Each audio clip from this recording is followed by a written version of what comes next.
Benvinguts de nou al podcast Les Pedres Parlen. Avui seguim explicant-vos cosetes curioses de Mont-roig del Camp. I començarem per la Casa de Cultura, que també rep el nom Casa de Cultura Agustí Sardà. Haurem d'explicar-vos qui era aquest senyor, Agustí Sardà, i què hauria de fer tan important com perquè posessin el seu nom a la Casa de Cultura. Els alumnes de cicle mitjà de l'Escola Mare de Déu de la Roca de Mont-roig serem els qui us ho explicarem. Som-hi!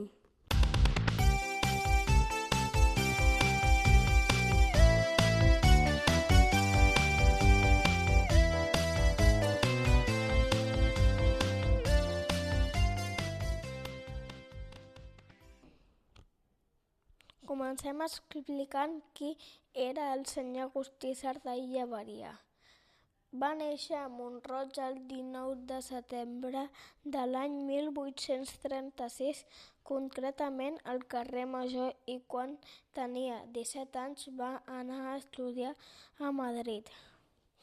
Ell va treure les carreres de magisteri i dret i quan tenia 29 anys ja treballava com a catedràtic a l'Escola Normal de Pamplona.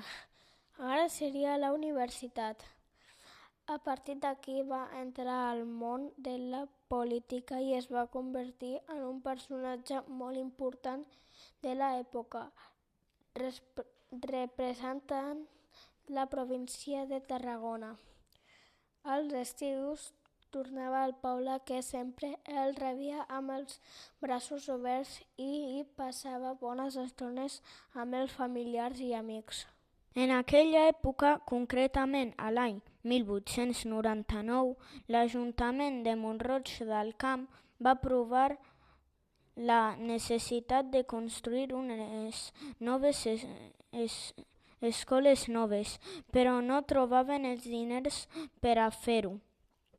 Pensant la millor manera de solucionar el problema, van acudir al senyor Agustí Sardà, que va fer servir les seves influències a Madrid per a trobar els diners que necessitaven.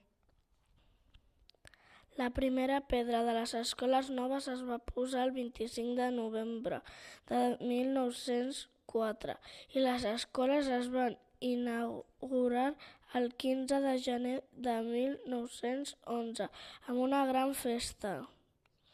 Eren unes escoles on els nens i nenes anaven separats i avui encara es conserva el nom Escuela de Niñas i Escuela de Niños a les dues portalades del costat de l'edifici. La Casa de Cultura Agustí Sardà va ser l'Escola Nacional de Mont-roig fins l'any 1977, quan es va traslladar a l'actual edifici de l'Escola Mare de Déu de la Roca. L'Ajuntament de Mont-roig del Camp li van dedicar un carrer al senyor Agustí Sardà com a mostra d'agraïment i a dia d'avui segur que tots hi heu passat o bé a comprar o a passejar. La Casa de Cultura es va convertir en el nou Ajuntament i els jutjats. Actualment hi trobem la Biblioteca Municipal, la Sala de Plens, l'Arxiu Municipal i l'Escola de Música Baptista Nogués i diferents sales per a reunions i actes. Ja sabem alguna cosa més sobre la Casa de Cultura i també sobre el mestre i polític el senyor Agustí Sardà. Si voleu seguir descobrint més històries del nostre poble, estigueu ben atents al proper podcast i us esperem!